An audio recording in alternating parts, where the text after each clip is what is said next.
are listening to I Am Refocused Radio with your host, Shamaya Reed. This show is designed to inspire you to live your purpose and regain your focus. And now, here's your host, Shamaya Reed. Hey, welcome to I Am Refocused Radio. We are here once again, and today, man, we have another special guest.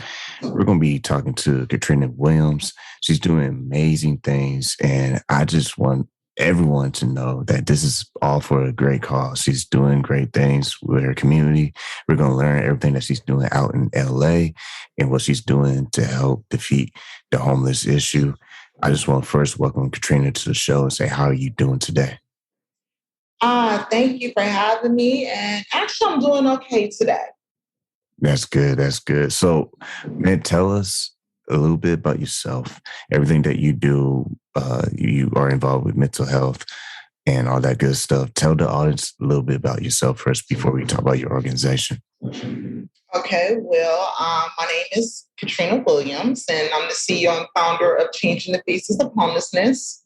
I've also been a caseworker in the mental health field for over 20 years. That's where I initially started. And, you know, mental health always fall in line with homelessness. So even though we were servicing their mental needs, we also have to service their housing needs. So it's very unfortunate that mental health falls in that category with a lot of our clients being homeless. You haven't been in that service for so many years. What prompted you to start your organization, and how did you get started?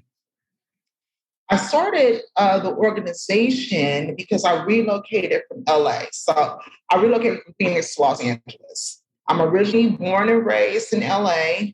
Back in 94, I relocated to Phoenix, and that's where I started my family and my career. But after my children, were grown, I decided to come back home.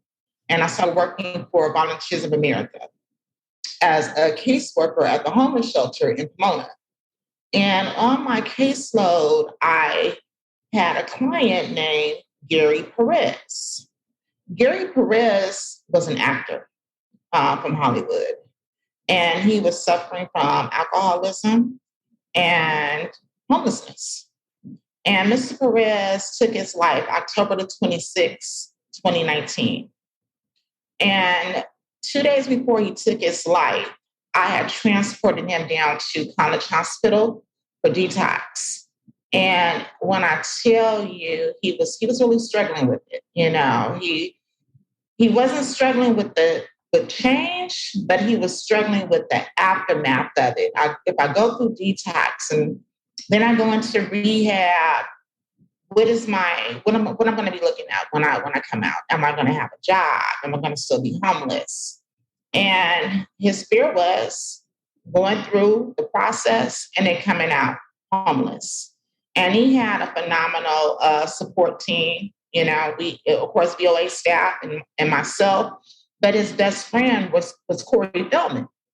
And that's how I met Mr. Feldman, was working with Gary, and we had already had an intervention in place for him, but he didn't believe in himself. Or I should say, let me back that up. He didn't believe in the system. And a lot of our homeless population don't believe in the system because the system is broken. And when he took his life, it bothered me that his major fear was being homeless again, going through that process, getting clean, going through the agony of detox. When you're an alcoholic and you go through detox, that's very painful. It's like a heroin addict. So to go through all that, to turn around, to be back on the streets in a tent, I understood his pain. And that pushed me to develop a housing program with services to help our people who are coming out of rehab, people who are dealing with mental illness, people who are just dealing with brokenness, to have a home to live in, but also have supports, a system that's going to help empower them to do better and to take ownership back over their lives. And once again, we are talking to Katrina Williams, People can visit your website, changing the Faces of Homelessness. You can go to cfh2021.org. And when you are seeing the issues that are happening, what are some of the feedback that people that you help take care of, what's some of the feedback that they give you when they explain their story? The feedback that I receive is the brokenness of the system, how the system has been so watered down and so top heavy. You have a lot of the dollars staying on the top and not trickling down to the people. And they're not getting services, they're not getting housing, they're being promised things, vouchers, being in the shelter for 90 days and then, getting a voucher. And a lot of these things are not true. Some things is from back in the day when they used to do placement in shelters for 90 days and then you get a Section 8 voucher. Those things did occur back in the early 90s and late 80s. Now that is not the case. And when you have over 6,000 people on Skid Row alone, homeless, and you got outreach on the streets, and they're trying to make these reports and continue to follow through with the homeless population, it's hard. And you lose contact with people.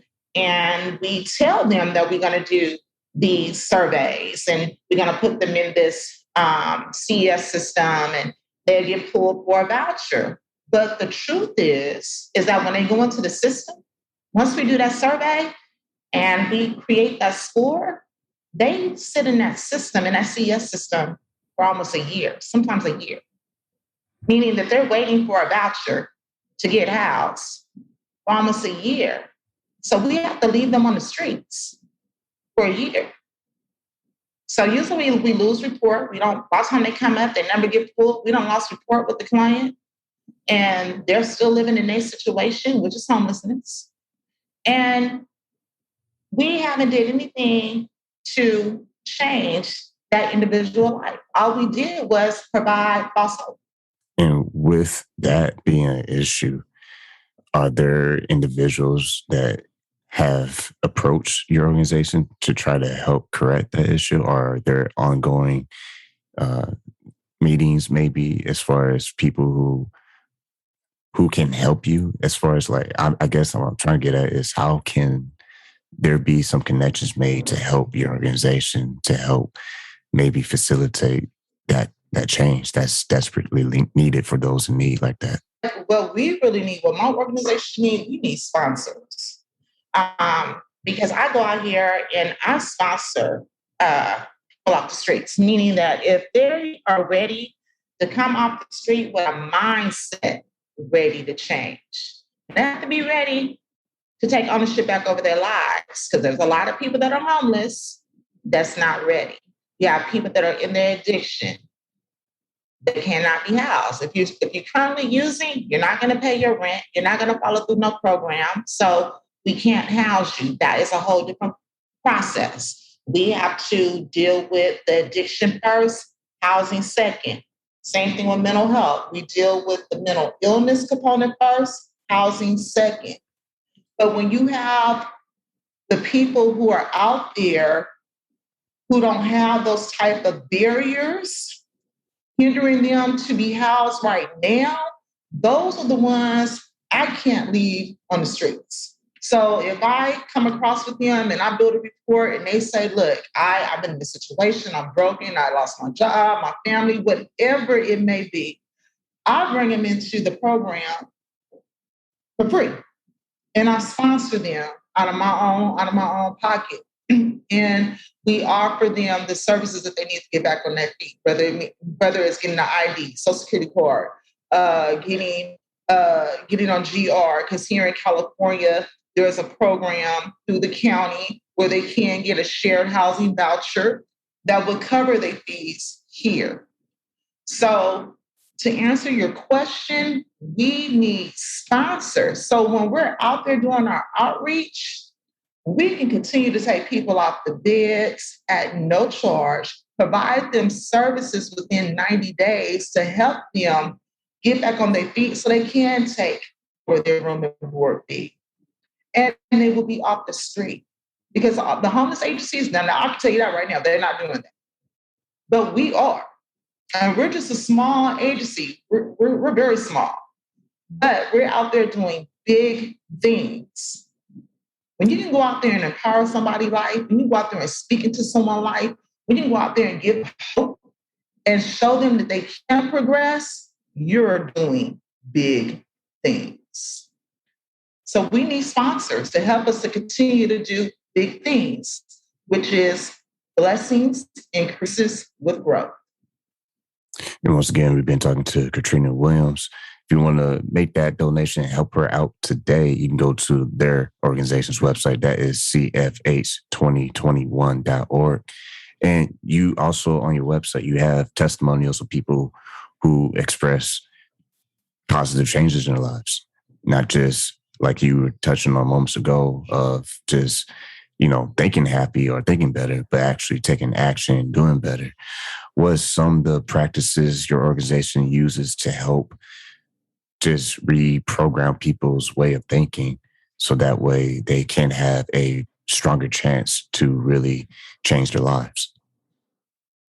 What we do is we love on people. I'm just going to keep it real. This is what I tell the people when I engage with them on the streets in my case management career. I tell them that I'm always real. I give it to them straight up with no chaser, and I always keep it 100.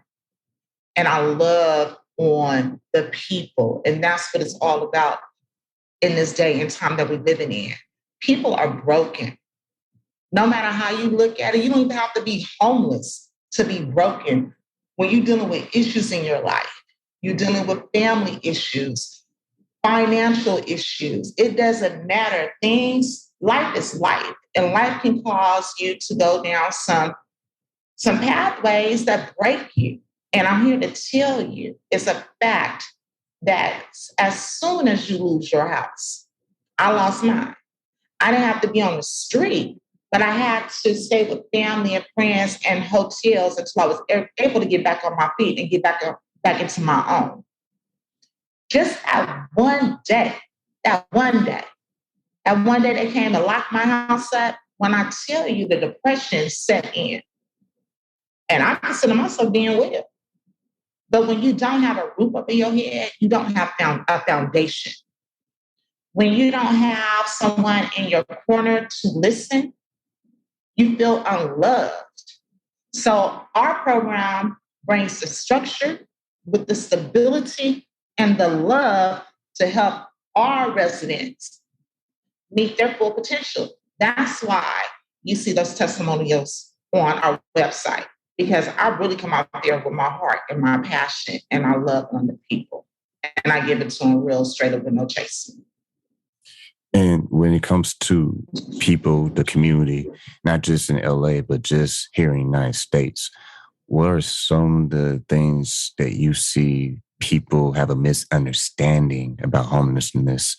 And especially when it comes to the people who are going through it, these are regular people who probably was living well and they just fell in hard times. What are some of the things you feel people in general misunderstand about homelessness? The stigmatism on homelessness is that everybody who's homeless is on drugs or they're crazy, meaning they're mentally ill, and that's not true. Now, that was the old way of thinking, which is still going on today, that we really have to step away from. Not everyone that is homeless is mentally ill. Not everyone that is homeless is addicted to some type of drug or some type of substance. We have people right now that are homeless simply just because of the cost of living. California is extremely high.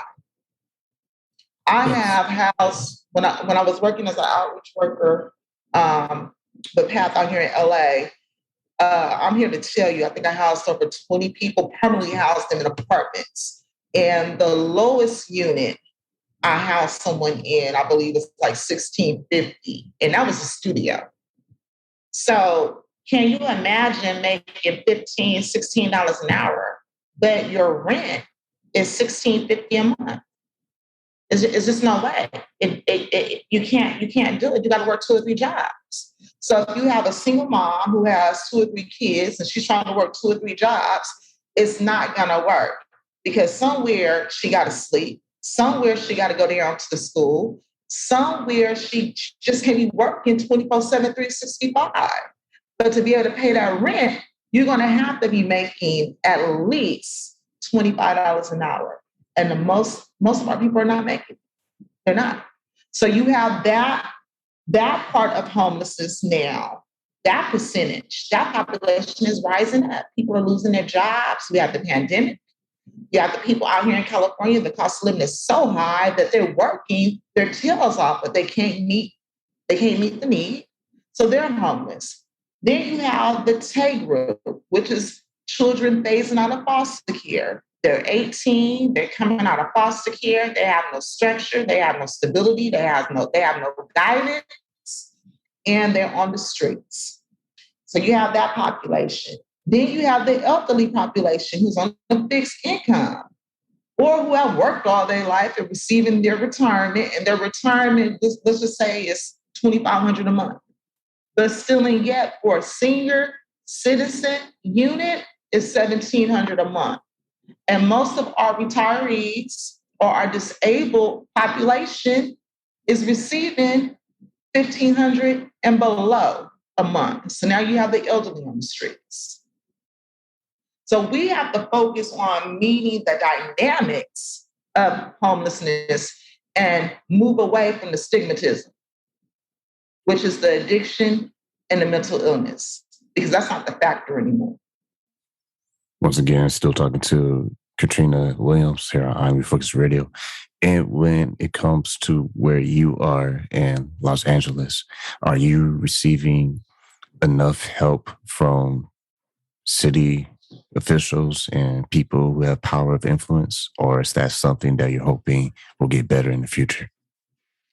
I'm hoping that we get better in the future. I'm hoping that we will start connecting with, we'll start tapping into some of the city funding that they're offering out here. So that means, working with someone to help me with contracts to tap into the government funding. And what are some things, before we let you go, what are some things that you are hoping our listening audience and people who hear this interview will be able to do and take action to help your organization, not just help the people in need, but to set an example for other organizations in the United States? What we need to do is we need to focus on the community and we need to listen. It's very important to hear their stories. We need to validate them. The problem is society tends to unvalidate the homeless population, and they need to be validated. We all got issues. We all have problems, and everyone has their own story. And you'll be surprised once you sit down with them and have a conversation that their journey 9 times out of 10 is similar to your journey. So that's the first thing, is building that rapport.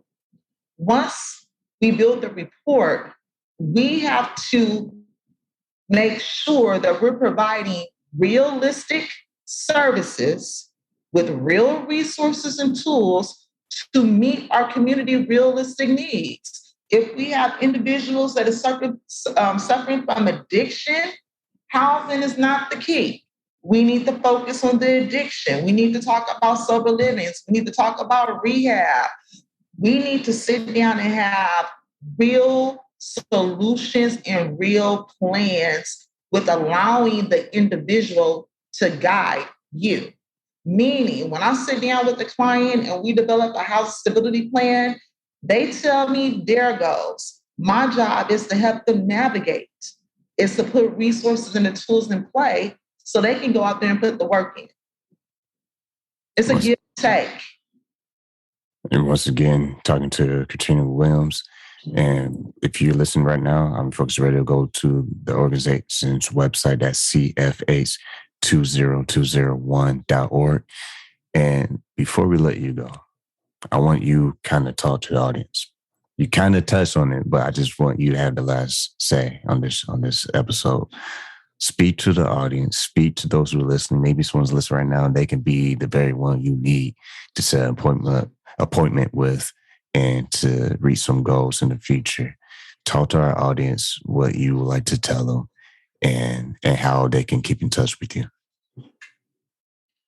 Well, what I would like to say is that we all, if this is the time for us all to come together and work together. I rock with Caddy Jones. I love his hip hop gospel ministry music. And one thing he says in one of his songs, he says, "Lay your pride to the side and let's get to work and be good." And that's the problem. We got a lot of people that's prideful, and the pride got to be set to the side because it's not about being the biggest hero. This is about serving the community, getting the community back on one accord, letting people know that they are somebody.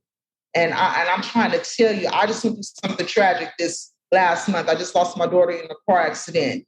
And losing her even made me come back to California from Phoenix to hit the gas pedal with no brakes. Is that love, love, love, love, love, and let God do the rest. And then allow people to put the work in. We tend to want to implement things and then we want to turn around and tell people how to get there, how to do it. That's not what we're supposed to do. Our job is to sit down, develop a plan, and then help them navigate through the journey to take ownership back over their lives. And that's what we need to do as a community. We need to be out there speaking life into one another. We need to be out there not just feeding the homeless with physical food, but spiritual food as well, spiritual nourishment.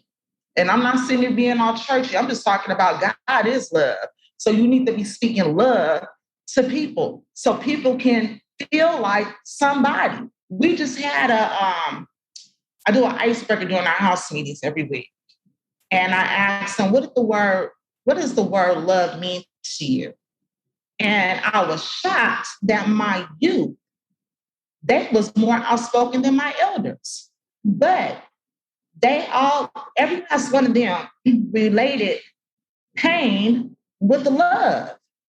If we can turn that around, from always hurting people, because I'll say I love you, but turn around and hurt you. So the only thing that you remember from the love is the pain.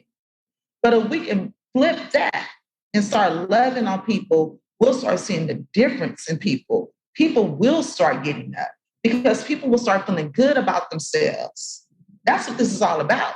People don't want to be homeless. They don't want to be houseless.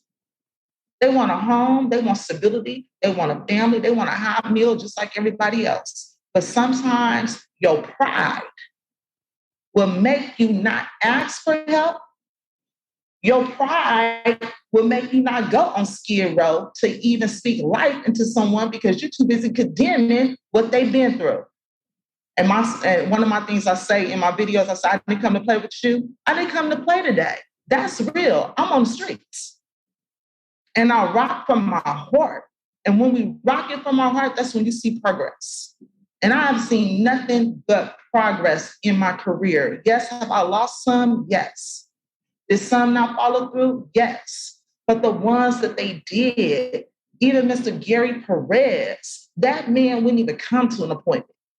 But when I finally had the opportunity to meet with him, he never missed another appointment. He started going to his mental health evaluations. He was even going to his primary care doctor.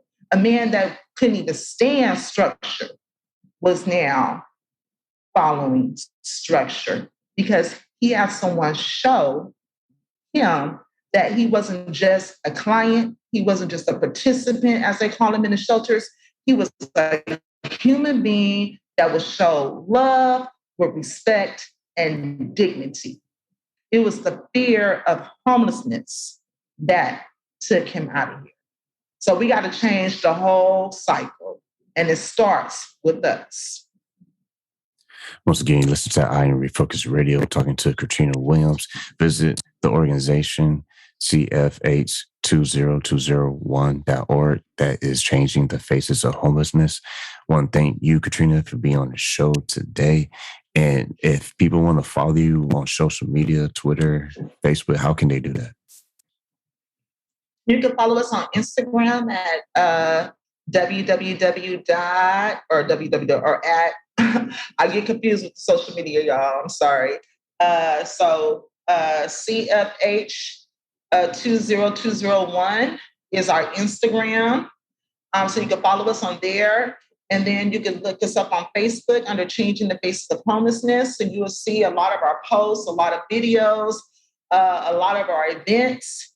And that's one thing I do want to mention before we get out of here is that we are going to be hosting our Youth Extravaganza event April the 16th, 2022 in Phoenix, Arizona. This is an event where we're doing a fundraiser to raise money to help our struggling youth. And this is going to be in honor of my daughter, along with Changing the Faces of Homelessness youth program. Now, this is important, and this is very important. Our young people are out here with no guidance, no structure, and no love. And this is our generation. They are our future. And it's time to pour into them, y'all. It's time. They wilding out, and they wilding out because they're looking for love. And I wish I could have a video sitting here during the meeting so you guys can really see my youth here. They're phenomenal young people that needs love and structure. And this is something that my organization can't do by itself. It's going to take a village to start loving on our young people. So keep a lookout for our Youth Extravaganza, April the 16th, 2022. And we are looking for sponsors to come aboard to fund this project so we can open up Linda Youth Ministry Service Center at Elevate Christian Church in Phoenix, Arizona. Once again, talk to the people. Once again, talk to Katrina Williams. Go to the organization's website, CFH20201.org. Make a donation today or find ways you can find a way to help. So I want to say thank you, Katrina, for being on the show today. Take time out of your busy schedule. Thank you so much for having me. And I'm so grateful for this opportunity. I just want everyone to know that homelessness, it can happen to anyone. Everyone is just one paycheck away from homelessness, meaning this: you lose your job and you cannot pay your bills or your rent, you're at risk of homelessness. So let's all come together as a community and unite, and let's help clean up homelessness. Let's give love and let's give life back to others.